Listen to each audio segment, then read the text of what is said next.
Hello friends, myself Manoj Jaglan. Welcome to my channel Jaglan academy. पिछले topic के अंदर हमने एक कनेक्टिव टिश्यू के बारे में पढ़ा था, उसके पूरे के पूरे पार्ट्स, उसके फंक्शन और लोकेशन के बारे में स्टडी किया था। तो आज का हमारा टॉपिक है मस्कुलर टिश्यू। तो सबसे पहले हम आपको ये बताएंगे कि मस्कुलर टिश्यू बोलते किसको हैं।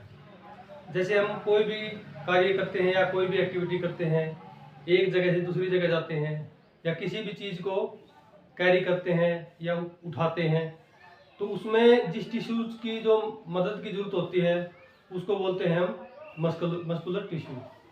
ये मस्कुलर टिश्यू किस चीज़ के बने होते हैं? ये बने होते हैं मसल फाइबर के। और मसल फाइबर के अंदर एक प्रोटीन पाया जाता है जिसको बोलते हैं एक्टिन। एक्टिन और मायोसिन 2 टाइप्स का होता है प्रोटीन, लेकिन जो मसल फाइबर के अंदर जो प्रोटीन पाया जाता है उसको बोलते हैं एक्टिन प्रोटीन। और उस एक्टिन प्रोटीन की वजह से ये क्या होता है, मसल के अंदर कॉन्ट्रैक्शन और रिलैक्सेशन संभव हो पाता है। तो इसी कॉन्ट्रैक्शन और रिलैक्सेशन की वजह से ये टिश्यू काम करते हैं। किसकी वजह से? एक्टिन प्रोटीन की वजह से। तो लेते हैं सॉरी तो लेते हैं आज का topic muscular tissue. Muscular tissue को इसके लोकेशन के हिसाब से और फंक्शन के हिसाब से 3 कैटेगरीज के अंदर इसको डिवाइड किया गया है। सबसे पहले स्केलेटल मसल टिश्यू जो कि बोन के साथ में अटैच होता है। नंबर 2 स्मूथ मसल टिश्यू जो कि इंटरनल ऑर्गन के अंदर पाया जाता है। और नंबर 3 कार्डिक मसल टिश्यू जो कि हमारी हार्ट के अंदर पाए जाते हैं। तो हम सबसे पहले स्टडी करेंगे स्केलेटल मसल टिश्यू। इस फिगर को ध्यान से देखो। इसमें देखने से पता क्या चलता है, लॉन्ग, अनब्रांच्ड और सिलेंड्रिकल। ये क्या है? एक तो लंबे होते हैं जो स्केलेटल मसल टिश्यू होते हैं, उसके बाद अनब्रांच्ड होते हैं। जैसे कार्डिक मसल जो टिश्यू होते हैं वो क्या होते हैं? ब्रांच्ड होते हैं। लेकिन ये क्या होते हैं? अनब्रांच्ड है, इनकी कोई शाखा नहीं निकली हुई है। और नंबर 3 क्या है? ये सिलेंड्रिकल होते हैं, इनकी शेप होती हो सिलेंडर के जैसी होती है। और सबसे जो इम्पोर्टेंट है वो क्या होते हैं? मल्टी न्यूक्लिएटेड होते हैं, जो इनकी सेल के अंदर क्या होते हैं? मोर देन 2 न्यूक्लियस पाए जाते हैं। अगर बात करें तो इनका दूसरा नाम है स्टेटिड मसल टिश्यू। इनको दूसरे किस नाम से जाना जाता है? स्टेटिड मसल टिश्यू। वो क्यों बोला जाता है? वो इसलिए बोला जाता है, इसके अंदर जो ये बैंड है, ये वाले जो बैंड है, ये वाले बैंड, ये क्या होगा? डार्क बैंड, ये लाइट बैंड, ये डार्क बैंड, ये लाइट बैंड। तो इसके अंदर क्या पाए जाते हैं? डार्क और लाइट बैंड पाए जाते हैं अल्टरनेटिवली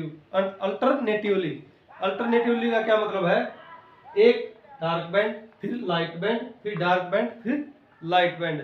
इन बैंड की वजह से इनको क्या बोला जाता है? स्टेटिड मसल टिश्यू बोला जाता है। और ये क्या होते हैं? हमारी बोन के साथ अटैच पाए जाते हैं। जैसे हमारी आंत की हड्डी होगी, उसके बाद फीमर होगी, लेग्स होगी, या स्केलेटल सिस्टम। जो टिश्यू स्केलेटल सिस्टम के साथ में जो अटैच होते हैं उनको बोलते हैं स्केलेटल मसल टिश्यू। ये क्या करते हैं? बोन के साथ ये पाए जाते हैं और इनका हम क्या कर सकते हैं? साइज को हम बढ़ा सकते हैं। जैसे मान के चलो हम एक्सरसाइज करते हैं या जिम के अंदर जाते हैं या वर्कआउट करते हैं, तो हम बाइसेप्स, ट्राइसेप्स को या थाई को हम क्या कर सकते हैं? इंक्रीज कर सकते हैं। तो ये क्या होते हैं? वॉलंटरी होते हैं, ये हमारी इच्छा के अनुसार कार्य करते हैं। जैसे जैसे बाजू के अंदर कोई भी मसल टिश्यू है, उसके द्वारा हम अपनी इच्छा से किसी सामान को उठा सकते हैं और किसी सामान को हम रख भी सकते हैं। तो इनको क्या बोलते हैं? वॉलंटरी मसल टिश्यू बोलते हैं, क्योंकि ये हमारी इच्छा के ऊपर निर्भर करते हैं और अपनी इच्छा से हम इनको बढ़ा और घटा सकते हैं। एक्स्ट्रा वर्कआउट से या जिम वगैरह से हम क्या कर सकते हैं? इनको अपनी इच्छा से बढ़ा सकते हैं। तो इनका साइज का है क्या है? इनका हम इंक्रीज कर सकते हैं। उसके बाद ये वर्क फास्टेस्ट। ये जो टिश्यू होते हैं ये सबसे ज़्यादा तेजी से काम करते हैं बाकी मस्कुलर टिश्यू की बजाय। तो नंबर नेक्स्ट लेते हैं अभी स्मूथ मसल टिश्यू। जो स्मूथ मसल टिश्यू की अगर स्ट्रक्चर की बात करें तो ये कैसे होते हैं? ये स्पिंडल की शेप के होते हैं। स्पिंडल कैसा होता है? बीच से क्या होता है? मोटा होता है, और किनारों की तरफ से क्या होता है? ये पतला होता चला जाता है या पॉइंटेड होता चला जाता है, नुकीला जिसको बोलते हैं। ठीक है। उसके बाद इनको नॉन स्टेटिड मसल टिश्यू बोलते हैं। नॉन स्टेटिड क्यों बोलते हैं? क्योंकि इनके अंदर बैंड नहीं पाए जाते, लाइट बैंड और डार्क बैंड इनके अंदर अब्सेंट होते हैं, इसलिए इनको बोलते हैं नॉन स्ट्रेटेड मसल टिश्यू। उसके बाद ये पाए कहाँ जाते हैं, ये हमारे इंटरनल ऑर्गन के अंदर पाए जाते हैं। इंटरनल ऑर्गन कैसे, स्टमक, इंटेस्टाइन, आइरिस और ब्लड वेसल की वॉल के अंदर पाए जाएंगे। जो ब्लड वेसल की जो दीवार होती है ना, आउटर मोस्ट जो लाइनिंग होती है, उसके अंदर ये मसल टिश्यू पाए जाते हैं।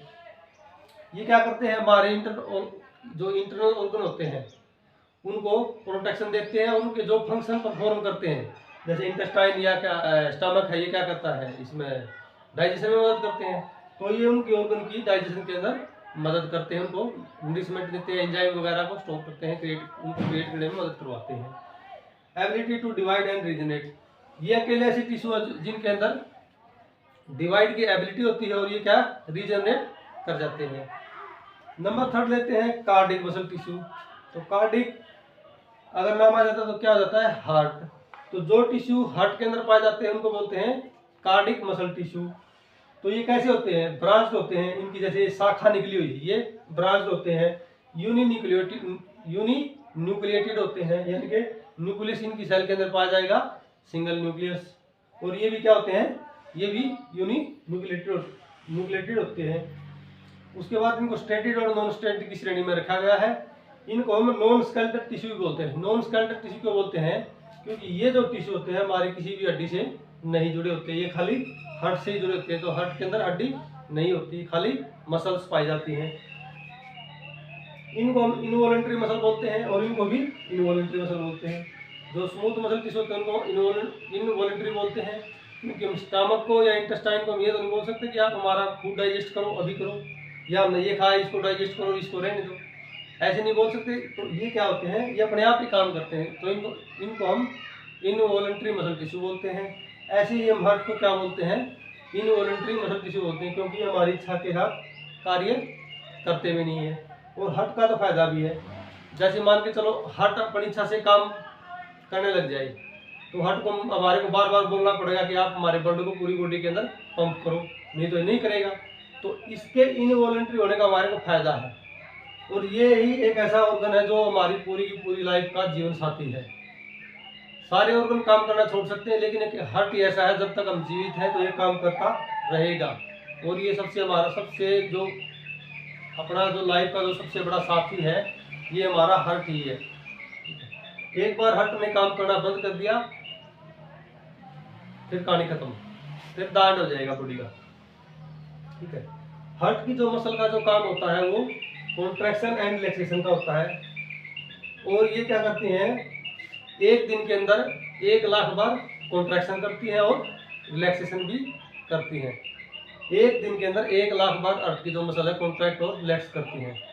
रिलैक्सेशन का जो टाइम होता है वो कॉन्ट्रैक्शन से ज़्यादा होता है, मतलब कॉन्ट्रैक्ट कम समय के लिए रहती है और रिलैक्सेशन ज़्यादा समय के लिए रहती है। ये थे हमारे तीनों के तीनों पार्ट, मस्कुलर टिश्यू के, skeletal muscle tissue, smooth muscle tissue और cardiac muscle tissue.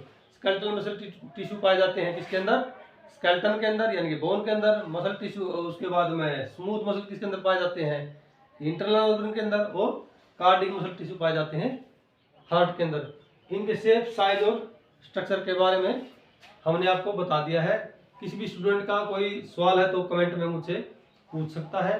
Thanks for watching my video, keep learning and be happy.